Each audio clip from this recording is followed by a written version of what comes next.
Hello students, my self Sumitra Saini, chemistry lecture. आप सभी का केमिस्ट्री टूल चैनल में हार्दिक स्वागत है। स्टूडेंट्स, अपन ने कल के लेक्चर में पढ़ा था acidic nature of hydrogen atom, hydrogen atom की अम्लीय प्रगति। फिर इसके सेकंड अपन ने पढ़ा था हाइड्राइड्स की अम्लीय प्रगति, उसमें अपन पी ब्लॉक या हाइड्राइड्स पढ़े थे। आज के लेक्चर में अपन पढ़ेंगे acidic nature of carbonyls compounds. ये किसके एप्लीकेशन थे? इंडक्टिव इफेक्ट के। इंडक्टिव इफेक्ट का फर्स्ट एप्लीकेशन क्या था? Stability of intermediate. इसमें अपन ने पढ़ा था कार्बोकेटाइन और कार्ब एनाइन। सेकेंड इसमें अपन ने पढ़ा था रिएक्टिविटी ऑफ एल्गिल हैलाइड्स। थर्ड इसमें पढ़ा था अपन ने reactivity of carbonyls compounds. Fourth इसमें अपन ने पढ़ा था रिएक्टिविटी ऑफ एल्कोहल, एल्कोहल की क्रियाशीलता। इसमें अपन ने पढ़ा था OH बॉन्ड्स के आधार पे क्रियाशीलता और CO बॉन्ड्स के आधार पे क्रियाशीलता। इसकी अपन ने रिएक्शन भी देखी थी। ऐसी कौन सी रिएक्शन है जिसमें OH बॉन्ड्स का क्लीवेज होगा? ऐसी कौन सी रिएक्शन है जिसमें CO बॉन्ड्स का क्लीवेज होगा? फिफ्थ नंबर पे पढ़ा था अपन ने acidic nature of hydrogen atom, hydrogen atom की अम्लीय प्रगति। ये अपना टॉपिक कंप्लीट हो गया था। आज के लेक्चर में अपन पढ़ेंगे acidic nature of carbonyls compound.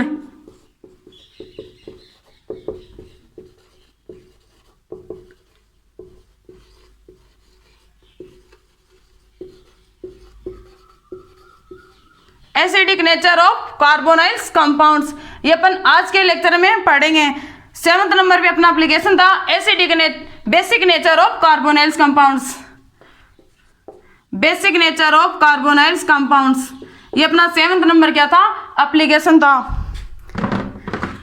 अपन ने ये पढ़ लिया था, ये भी पढ़ लिया था। ये अपने 5 जो एप्लीकेशन थे वो कंप्लीट हो गए थे। आज के लेक्चर में अपन पढ़ेंगे acidic nature of carbonyls compounds. Carbonyls compounds की क्या अम्लीय प्रकृति। ये अपना क्या था? 7th नंबर एप्लीकेशन था। किसका? प्रेरणिक प्रभाव के क्या थे? अनुप्रयोग थे। आज के लेक्चर में क्या पढ़ेंगे अपन?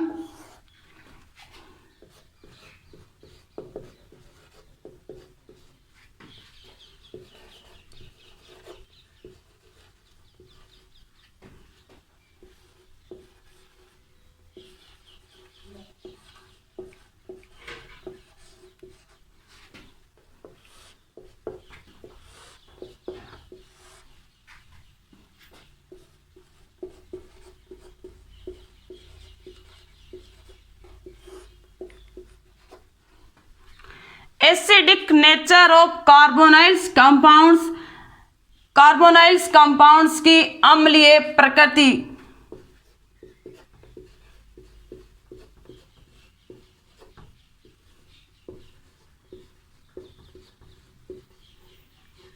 मैंने अम्लीय प्रकृति में आपको क्या बताया था? कोई एलिमेंट था Z प्लस हाइड्रोजन था, Z negative plus H positive. कोई अम्लीय प्रकृति किसको बोलेंगे? जो किसका त्याग करे? माइनस H पॉजिटिव को क्या करे? रिमूव करे। इसमें ये Z plus H minus H positive को रिमूव करता है। इस वजह से इसको क्या बोलते थे? Conjugated acid. ये H पॉजिटिव को क्या करा था? ग्रहण करा था। इस वजह से इसको क्या बोल रहे थे? Conjugated base. इससे ही अपन कोरिलेट पढ़ेंगे कार्बोनाइल्स कंपाउंड्स।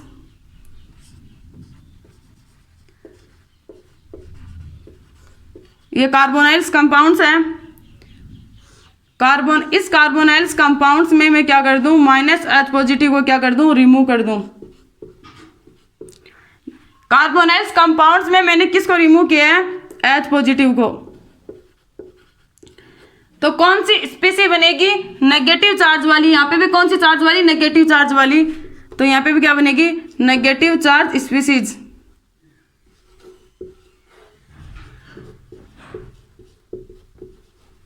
इस नेगेटिव चार्ज वाली स्पीसीज को अपन क्या बोल रहे हैं? Conjugated base. और इस स्पीसीज को क्या बोल रहे हैं? कॉन्जुगेटेड एसिड, क्योंकि ये H पॉजिटिव को क्या कर रहा है, रिमूव कर रहा है, कॉन्जुगेटेड एसिड।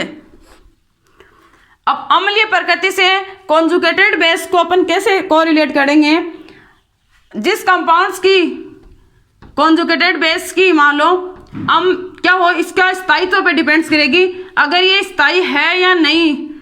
मान लो कॉन्जुगेटेड बेस की स्टेबिलिटी या स्थायित्व ज़्यादा है, स्टेबिलिटी या क्या है, स्थायित्व ज़्यादा है। कॉन्जुगेटेड बेस का स्थायित्व ज़्यादा है, अगर कोई नेगेटिव चार्ज वाली स्पीसीज है, इस पे मैं कौन सा ग्रुप ऐड करूं जिसकी वजह से इसकी स्टेबिलिटी क्या हो जाए, इंक्रीज हो जाए। किसी के पास क्या है, इलेक्ट्रॉन की अधिकता है, जिसके पास इलेक्ट्रॉन की अधिकता है उसके पास मैं कौन सा ग्रुप ऐड करूं, इसके पास मैं इलेक्ट्रॉन विड्रॉइंग ग्रुप ऐड करूं। इलेक्ट्रॉन विड्रॉइंग ग्रुप के पास क्या होती है, इलेक्ट्रॉन्स की कमी होती है, और नेगेटिव चार्ज स्पीसीज के पास इलेक्ट्रॉन की क्या होती है, अधिकता होती है। इलेक्ट्रॉन विड्रॉइंग ग्रुप के पास इलेक्ट्रॉन की कमी होती है, इससे नेगेटिव चार्ज वाली स्पीसीज इलेक्ट्रॉन लेगा।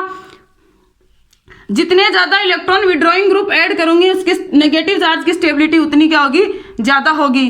तो मैं इसकी स्टेबिलिटी को किससे बता सकती हूँ, स्टेबिलिटी को मैं इलेक्ट्रॉन विड्रॉइंग ग्रुप से। ये इलेक्ट्रॉन विड्रॉइंग ग्रुप को अपन प्रेरणिक प्रभाव से क्या करें, कोर जोड़ें, मतलब प्रेरणिक प्रभाव से जोड़ें। तो इलेक्ट्रॉन विड्रॉइंग ग्रुप अपन ने प्लस आई इंडक्टिव फैक्ट को बोला था या माइनस आई इंडक्टिव फैक्ट को बोला था। इलेक्ट्रॉन विड्रॉइंग ग्रुप अपन ने माइनस आई इंडक्टिव फैक्ट को बोला था।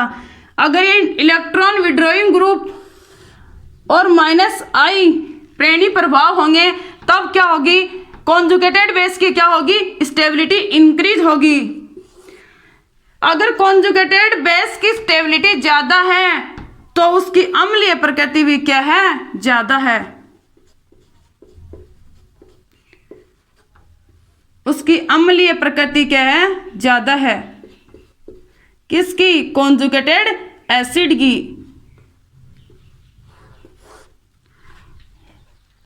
अब इसकी स्टेबिलिटी इलेक्ट्रॉन विड्रॉइंग ग्रुप और माइनस आई से क्या हुई, इंक्रीज हुई। अगर मैं 1 इलेक्ट्रॉन रिलीजिंग ग्रुप या 1 आई इंडक्टिव फैक्ट जोड़ दूं तो क्या होगा, कॉन्जुगेटेड बेस की स्टेबिलिटी क्या हो जाएगी, डिक्रीज हो जाएगी। अगर कॉन्जुगेटेड बेस की इलेक्ट्रॉन रिलीजिंग और प्लस आई इंडक्टिव फैक्ट जोड़ने से स्टेबिलिटी डिक्रीज हुई तो इसकी अम्लीय प्रकृति भी क्या हो जाएगी, डिक्रीज हो जाएगी। अब देखते हैं एग्जाम में क्वेश्चन कैसे पूछे जाते हैं। इस अम्लीय प्रकृति से, कार्बोनेल्स कंपाउंड्स की अम्लीय प्रकृति से क्वेश्चन कैसे पूछे जाते हैं।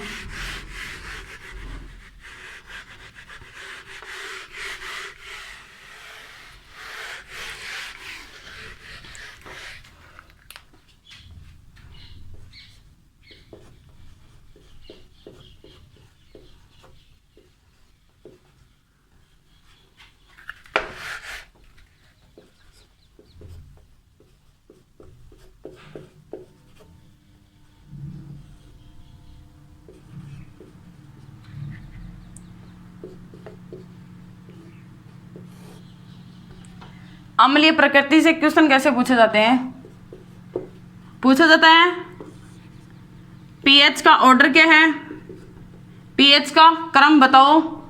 सेकंड इसमें पूछा जाता है एच पॉजिटिव की स्टेबिलिटी ज़्यादा होगी तो अम्लीय प्रकृति पे क्या प्रभाव पड़ेगा।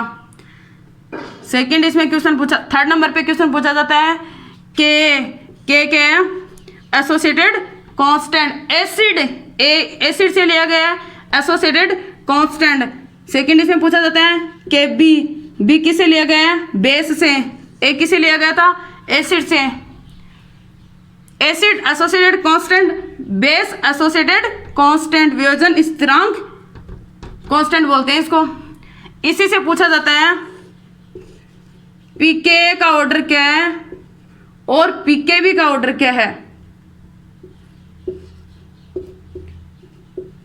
पीकेबी का ऑर्डर क्या है, पीके का ऑर्डर क्या है और पीकेबी का ऑर्डर क्या है। ऐसे एग्जाम में क्वेश्चन पूछे जाते हैं पीएच का ऑर्डर क्या होगा, एसिडिक नेचर है तब एच पॉजिटिव का ऑर्डर क्या होगा, पीके का क्रम क्या होगा, पीकेबी का क्रम क्या होगा, के का क्रम क्या होगा, के बी का क्रम क्या होगा।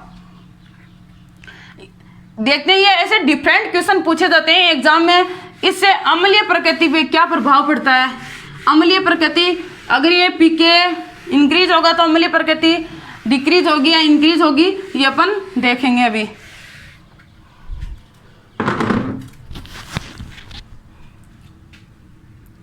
मान लो मैंने यहाँ पे लिया कार्बोनाइल्स कंपाउंड्स,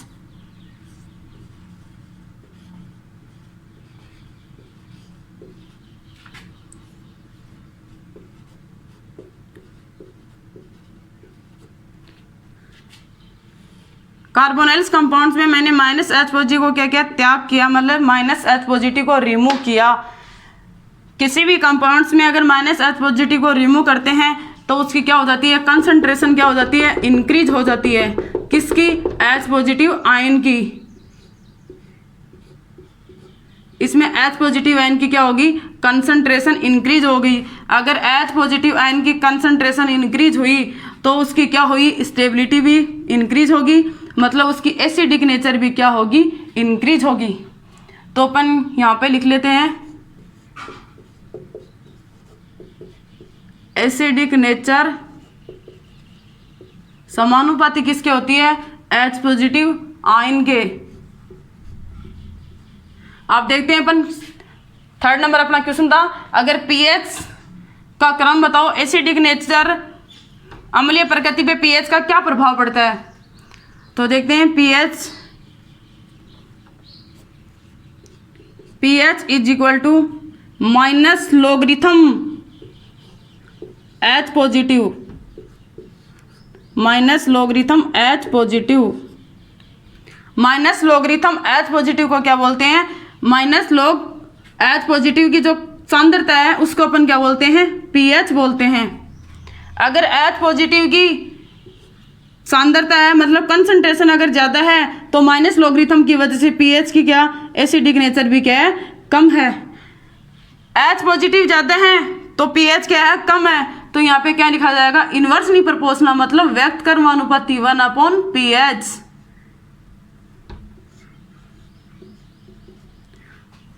एच पॉजिटिव ज़्यादा है तो क्या एसिडिक नेचर भी ज़्यादा है। अगर एसिडिक नेचर ज़्यादा है तो यहाँ पे क्या हो रही है, पीएच कम हो रही है, मतलब यहाँ पे पीएच कम है तो एसिडिक नेचर क्या होगी, ज़्यादा होगी। ये क्या है, इन्वर्सली प्रोपोर्शनल है। ऐसे अपन देखा था के और के बी, के एंड के बी। के क्या होता है, acid associated constant, base associated constant, वियोजन स्थिरांक बोलते हैं। के ये कांस्टेंट कहाँ पे काम आता है, Ha+H2O की मैं रिएक्शन करवाऊं तो क्या बनेगा, H3O positive plus A negative. इसमें जो कांस्टेंट काम में लिया जाता है इसको क्या बोलते हैं, के, एसिड एसोसिएटेड कांस्टेंट। ये अपन फेज इक्विलिब्रियम में पढ़ेंगे, पर ये कांस्टेंट मैंने के कहाँ पे काम आता है, फेज इक्विलिब्रियम में काम आता है। इस कांस्टेंट को बोलते हैं एसिड एसोसिएटेड कांस्टेंट। ये स्पीसीज क्या है, कॉन्जुगेटेड बेस। इस स्पीसीज को बोलेंगे कॉन्जुगेटेड एसिड, नेगेटिव चार्ज वाली स्पीसीज कॉन्जुगेटेड बेस, क्योंकि ये ए नेगेटिव को क्या करेगी, ग्रहण करेगी, ये ए पॉजिटिव का त्याग कर रही है। इस वजह से ये स्पीसीज कौन सी हुई, कॉन्जुगेटेड एसिड, मतलब एसिड हो गई है। इसलिए मैंने बोला कि एसिड एसोसिएटेड कांस्टेंट होता है, ये फेज इक्विलिब्रियम में, इसको अपन अच्छे से पढ़ लेंगे। ये मैंने नॉर्मल एक रिएक्शन लेके आपको बताया है। इसी के बेसिस पे अपन पढ़ेंगे पीके और पीकेबी। पीकेए माइनस लोगरिथम के, माइनस लोगरिथम के की कंसंट्रेशन माइनस लोगरिथम को क्या बोलते हैं, पीके। जैसे एच पॉजिटिव की कंसंट्रेशन ज़्यादा थी, वैसे ही किसकी कंसंट्रेशन ज़्यादा होगी, के की कंसंट्रेशन की भी क्या होगी, ज़्यादा होगी। एच पॉजिटिव की कंसंट्रेशन ज़्यादा थी इस वजह से एसिडिक नेचर भी ज़्यादा थी।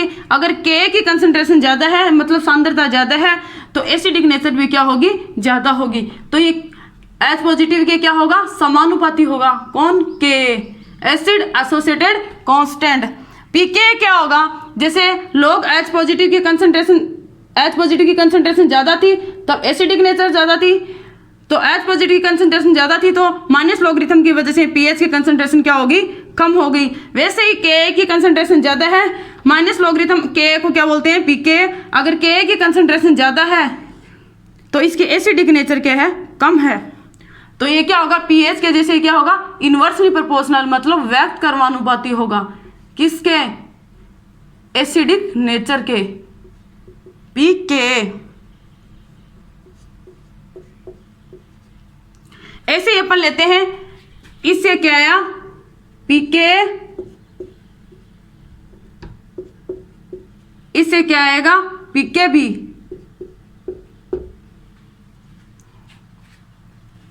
पीके भी को क्या कैसे बोलेंगे,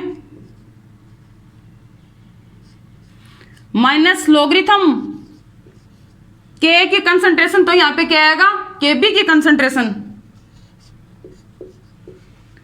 केबी की कंसंट्रेशन माइनस लॉगरिथम को क्या बोलेंगे, पीकेबी। जैसे के की कंसंट्रेशन इंक्रीज थी, जैसे H पॉजिटिव की कंसंट्रेशन इंक्रीज थी, एसिडिक नेचर भी इंक्रीज थी, वैसे ही केबी की कंसंट्रेशन ज़्यादा होगी तो एसिडिक नेचर भी क्या होगी, ज़्यादा होगी। तो पीकेबी की एसिडिक नेचर क्या हो जाएगी, कम हो जाएगी।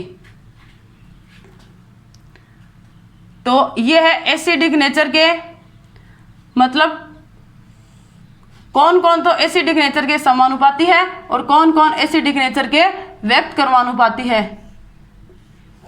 H पॉजिटिव, के और के भी तो क्या है, समानुपाती है, और पीएच और पीके भी क्या है, व्यक्त कर्मानुपाती है, इन्वर्सली प्रोपोर्शनल है। अगर H पॉजिटिव की कंसंट्रेशन ज़्यादा होगी या के की कंसंट्रेशन ज़्यादा होगी तो एसिडिक नेचर भी क्या होगी, ज़्यादा होगी।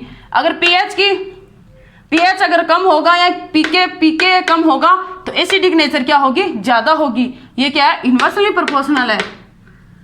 तो आप इसको नोटबुक के ऊपर अच्छे से नोट कर लो, वेरी मोस्ट लगा लो। अगर अपने को ये चीज़ याद है तब अपन एग्जाम में इन क्वेश्चनों को इजीली कर पाएंगे।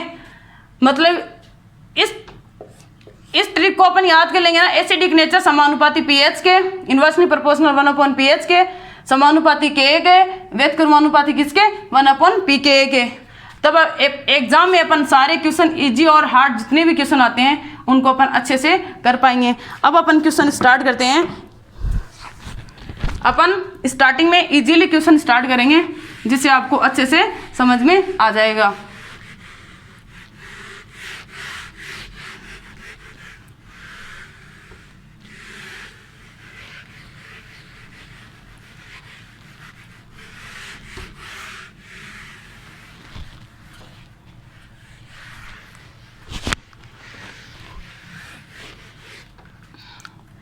फर्स्ट मैंने कोई क्वेश्चन लिया, क्वेश्चन नंबर फर्स्ट बताने से पहले मैं कार्बोक्सिलिक एसिड के जो डेरिवेटिव है ना उनके बारे में बता देती तो आपको इजीली क्वेश्चन समझ में आ जाएंगे। फर्स्ट अपन ने लिया कार्बोक्सिलिक एसिड, कोई भी यहाँ पे आर की जगह अपन कोई भी ग्रुप जोड़ सकते हैं, CH3 C double bond OH, ये क्या है, carboxylic acid.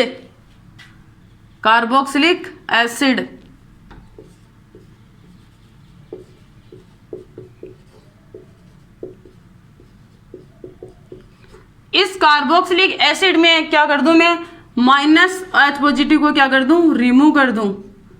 Minus H positive को रिमूव कर दूं तो क्या बनेगा, CH3 C double bond O, यहाँ पे क्या आएगा O negative. Minus H positive remove हो गया।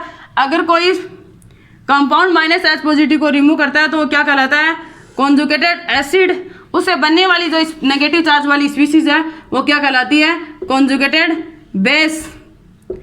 अब इस कॉन्जुगेटेड बेस की स्टेबिलिटी किसके समानुपाती होती है, स्टेबिलिटी इलेक्ट्रॉन रिलीजिंग ग्रुप के, या मैं इंडक्टिव इफेक्ट में बोल दूं -I इंडक्टिव इफेक्ट के। अगर ये स्पीसीज होंगी तब क्या होगा, स्टेबिलिटी क्या होगी, इंक्रीज होगी।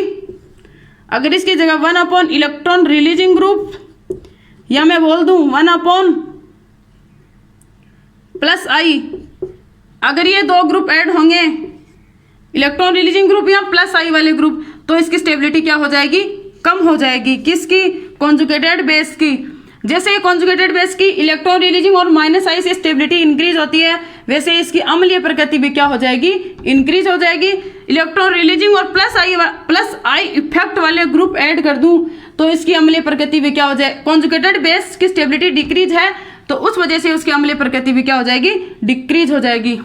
अगर ये दो ग्रुप जोड़ेंगे तब तो स्टेबिलिटी इंक्रीज, अगर ये दो ग्रुप जोड़ेंगे तब स्टेबिलिटी डिक्रीज। अब अपन इसी से रिलेटेड क्या करते हैं, क्वेश्चन स्टार्ट करते हैं।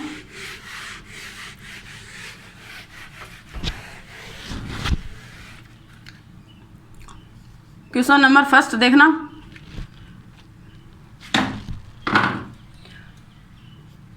HC double bond OH formic acid, फिर लिया मैंने CH3 C double bond OH, इसको क्या बोलेंगे, एसिडिक एसिड। ये कार्बोक्सिलिक एसिड के अपन डेरिवेटिव ले लेते हैं मान लो। फिर थर्ड नंबर पे मैं ले लिया CH3 CH2 C double bond OH, मतलब CH3 मतलब एल्किल ग्रुप को मैंने क्या कर दिया, इंक्रीज कर दिया। अब देखते हैं H पॉजिटिव का कौन सा इफेक्ट लगता है, प्लस आई लगता है, माइनस आई लगता है, CH3 का क्या लगता है, और इस CH3 CH2 का क्या लगता है। इसमें जो कॉमन है वो क्या है, C double bond OH C double bond OH C double bond OH। Different atom क्या है, H CH3 और CH3 CH2। H का क्या लगता है, H का कोई प्रेरणिक प्रभाव नहीं लगता है, नॉट प्रेरणिक प्रभाव,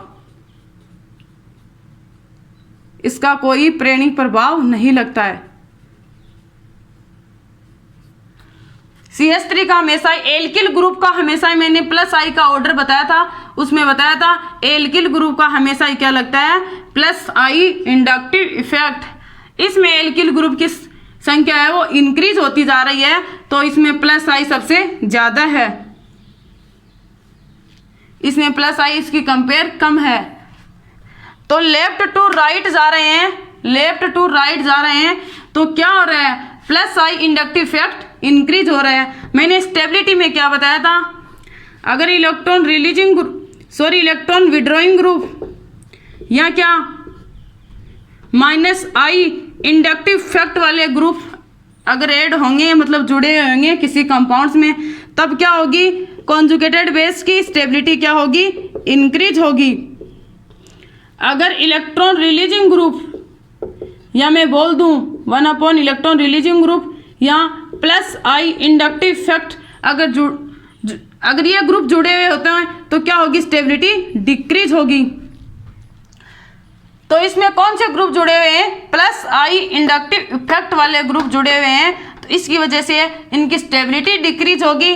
अगर इनकी स्टेबिलिटी डिक्रीज है तो इनकी क्या होगी, एसिडिक नेचर भी क्या होगी, डिक्रीज होगी। सबसे ज़्यादा एसिडिक नेचर इसकी होगी, फिर इसकी होगी, फिर इसकी होगी, क्योंकि इसमें प्लस आई इंडक्टिव इफेक्ट इंक्रीज होता जा रहा है। जितना ज़्यादा प्लस आई इंडक्टिव इफेक्ट होगा उसकी एसिडिक नेचर उतनी ही कम होगी।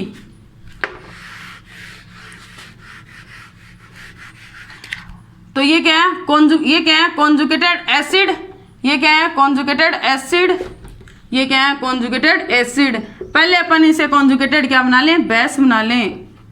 इससे क्या बनेगा, कॉन्जुगेटेड बेस क्या बनेगा, HC double bond O negative,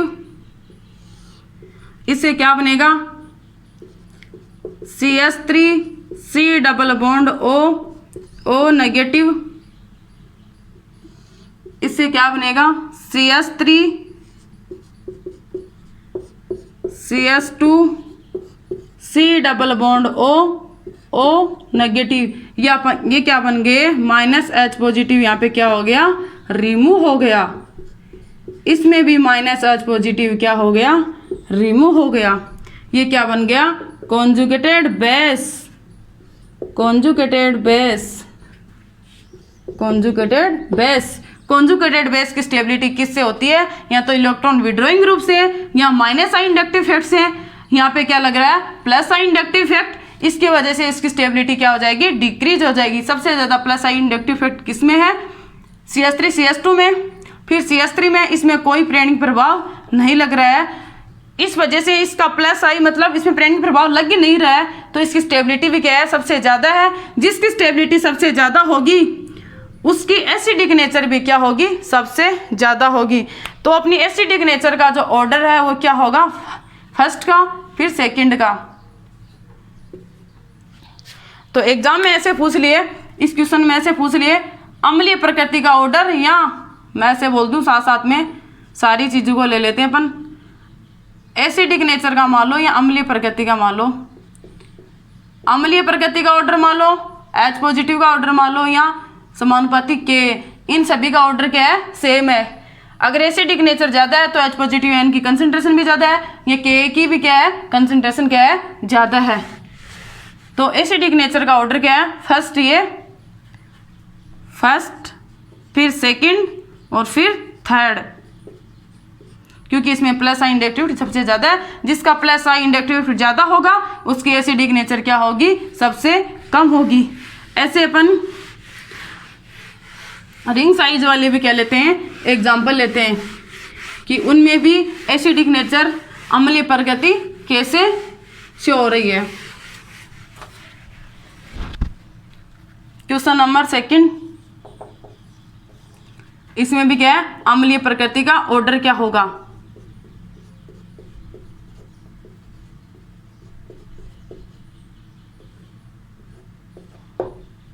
अम्लीय प्रकृति का ऑर्डर बता।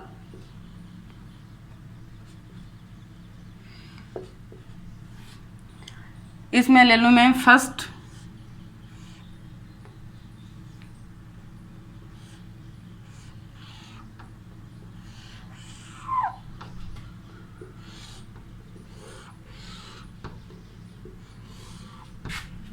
फाइव मेंबर्ड, 4 मेंबर्ड, ये क्या है? 3 मेंबर्ड। लेफ्ट टू राइट जा रहे हैं तो क्या हो रही है? रिंग साइज क्या हो रही है? डिक्रीज हो रही है। C double bond O OH, यहाँ पे क्या है? C double bond O OH, C double bond O OH, ये क्या है? Conjugated acid. ये भी क्या है? कॉन्जुगेटेड एसिड, क्योंकि ये H पॉजिटिव को क्या करेंगे? रिमूव करेंगे। H पॉजिटिव को रिमूव करने के बाद में जो स्पीसीज बनेगी वो क्या कहलाएगी? Conjugated base. इससे भी जो स्पीसीज बनेगी वो क्या कहलाएगी? Conjugated base. इससे कौन सी स्पीसीज बनेगी? ये इस पे क्या आएगा? C double bond O negative. इस पे भी क्या आएगा?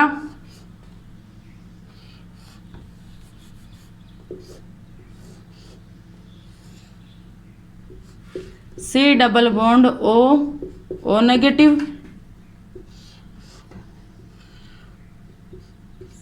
C double bond O negative. ये क्या बन गए? Conjugated base.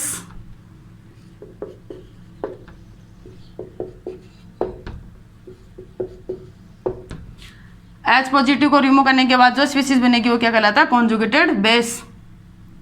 मैंने एक स्टेटमेंट बोला था आपको, smaller ring are more electronegative. क्या बोला था? Smaller ring are more electronegative. Smaller ring क्या होती है? स्मॉलर रिंग की इलेक्ट्रोनेगेटिविटी क्या होती है? ज़्यादा होती है। किससे? लार्जर रिंग से। मतलब स्मॉलर रिंग की जो विद्युत ऋणता है वो क्या होती है? ज़्यादा होती है। अगर लेफ्ट टू राइट जा रहे हैं तो साइज क्या हो रही है? डिक्रीज हो रही है। लेफ्ट टू राइट जाने पर साइज क्या हो रही है? डिक्रीज हो रही है। एक स्टेटमेंट था, smaller ring are more electronegative. Smaller ring की इलेक्ट्रोनेगेटिविटी ज़्यादा होती है। ये कोई ए एलिमेंट, ये कोई बी एलिमेंट। ए एलिमेंट्स की क्या है? इलेक्ट्रोनेगेटिविटी ज़्यादा है। मैंने माना ए एलिमेंट की इलेक्ट्रोनेगेटिविटी ज़्यादा है। जिस एलिमेंट की इलेक्ट्रोनेगेटिविटी ज़्यादा है वो बॉन्ड्स के इलेक्ट्रॉन अपनी तरफ शिफ्ट करेगा, मतलब इसके पास नेगेटिव चार्ज रखने की टेंडेंसी है। अगर ये बॉन्ड्स के इलेक्ट्रॉन अपनी तरफ शिफ्ट कर लिया तो इसके पास क्या है, पॉजिटिव चार्ज, मतलब इसकी इलेक्ट्रोनेगेटिविटी इससे क्या है, कम है। जिसकी इलेक्ट्रोनेगेटिविटी कम है वो पॉजिटिव चार्ज रखने की क्या टेंडेंसी ज़्यादा रखेगा।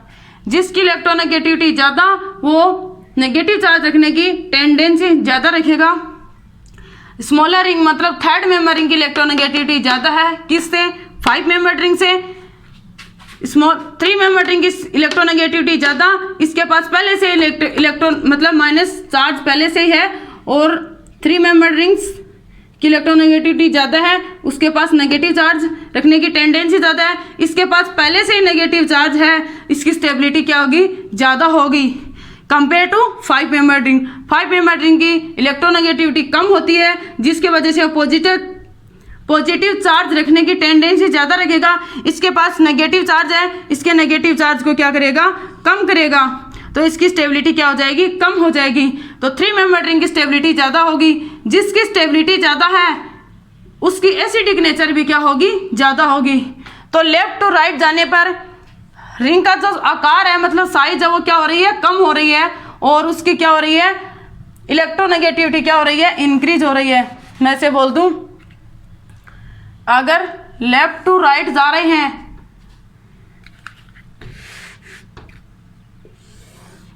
लेफ्ट टू राइट जा रहे हैं तो रिंग का जो साइज है, आकार है, वो क्या हो रहा है, डिक्रीज हो रहा है।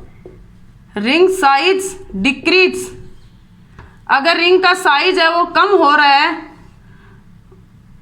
और उसकी इलेक्ट्रोनेगेटिविटी क्या हो रही है, इंक्रीज हो रही है। अगर इलेक्ट्रोनेगेटिविटी इंक्रीज हो रही है तो उसकी स्टेबिलिटी भी क्या हो रही है, इंक्रीज हो रही है।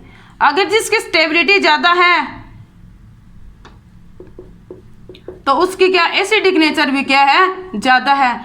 तो सबसे ज़्यादा एसिडिक नेचर किसकी है, 3 मेंबर रिंग की, फिर 4 मेंबर रिंग की, और फिर 5 मेंबर रिंग की। तो मैं बोल दूं एसिडिक नेचर का जो ऑर्डर है वो क्या आएगा, 3rd नंबर, 2nd नंबर और फिर 1st नंबर। इसको 1st, इसको 2nd और इसको 3rd। तो एसिडिक नेचर का जो ऑर्डर है वो क्या आएगा, 3rd, 2nd और 1st। 3rd मेंबर जो 3 मेंबर है उसकी स्टेबिलिटी ज़्यादा होगी, एसिडिक नेचर भी ज़्यादा होगी, फिर 4 मेंबर की और फिर 5 मेंबर की। ऐसे अपन रिंग साइज के आधार पे भी क्या देख लिया है, एसिडिक नेचर का ऑर्डर देख लिया है। ऐसे ही अपन एक नेक्स्ट एग्जांपल और लेते हैं। एग्जाम में ऐसे के ऐसे ही क्वेश्चन पूछ लिए जाते हैं और पूछ लिया जाता है एसिडिक नेचर या H पॉजिटिव की जो कंसंट्रेशन है उसका ऑर्डर क्या होगा, अम्लीय प्रकृति का क्रम बताओ। अब अपन क्वेश्चन नंबर लेते हैं 3rd, या एग्जाम्पल नंबर 3rd की बात है। यहाँ पे लिया मैंने C डबल बॉन्ड OH। जिस एसिड से या जिस फंक्शनल ग्रुप से जो कार्बन जुड़ रहा है उस कार्बन से अगर एक कार्बन और जुड़ रहा है तो उसको क्या बोलेंगे, 1 डिग्री कार्बोक्सिलिक एसिड। जिस फंक्शन ग्रुप से, फंक्शनल ग्रुप कोई भी हो सकता है, यहाँ पे जो कार्बन जुड़ रहा है उस कार्बन से अगर जो कार्बन जुड़ रहा है उस कार्बन से अगर 2 कार्बन और जुड़ रहे हैं तो उसको क्या बोलेंगे,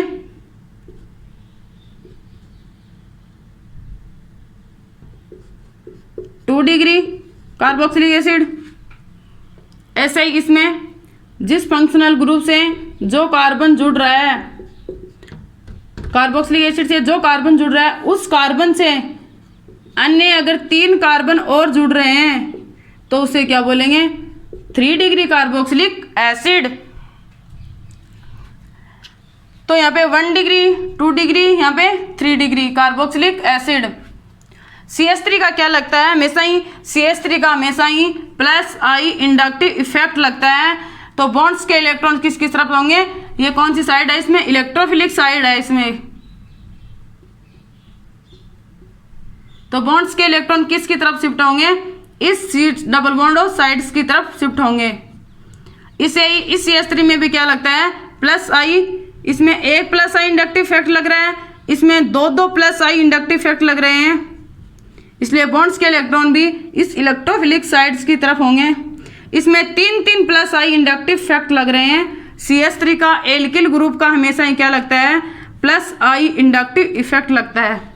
तो इसमें क्या लग रहे हैं तीन प्लस आई इंडक्टिव इफेक्ट लग रहे हैं। तो बॉन्ड्स के इलेक्ट्रॉन भी किसकी तरफ शिफ्ट हो रहे हैं, इस इलेक्ट्रोफिलिक साइड्स की तरफ शिफ्ट हो रहे हैं।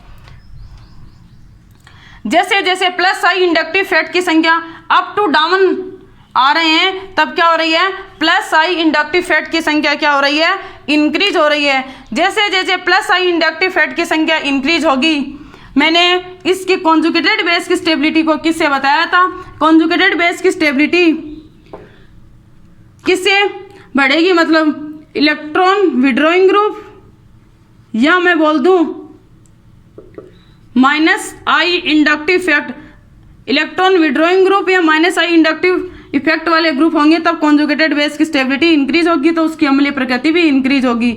अगर यहाँ पे इलेक्ट्रॉन रिलीजिंग ग्रुप यहाँ मैं इंडक्टिव इफेक्ट से ऐड करूँ तो प्लस आई इंडक्टिव इफेक्ट वाले ग्रुप अगर जुड़े होंगे तो इनकी स्टेबिलिटी क्या होगी डिक्रीज होगी।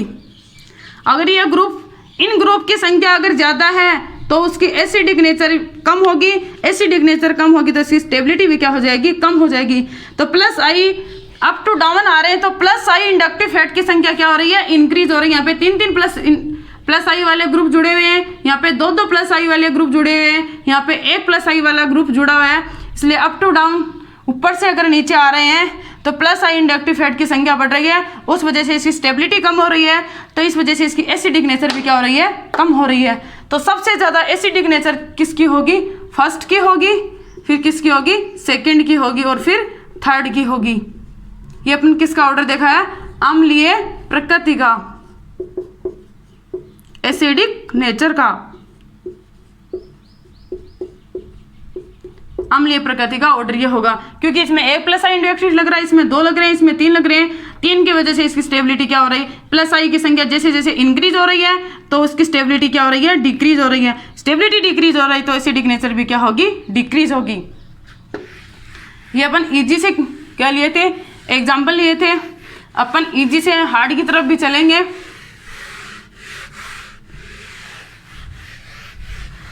एक क्वेश्चन नंबर 4 देती हूँ मैं, एक और क्वेश्चन नंबर 4 देखना। C double bond O H, C double bond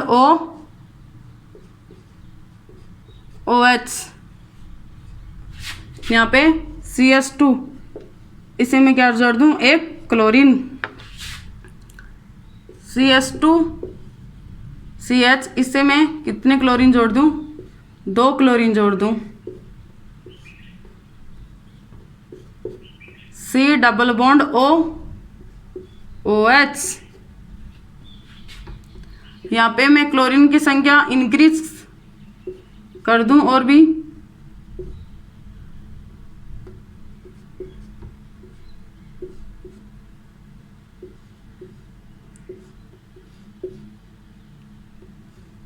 C double bond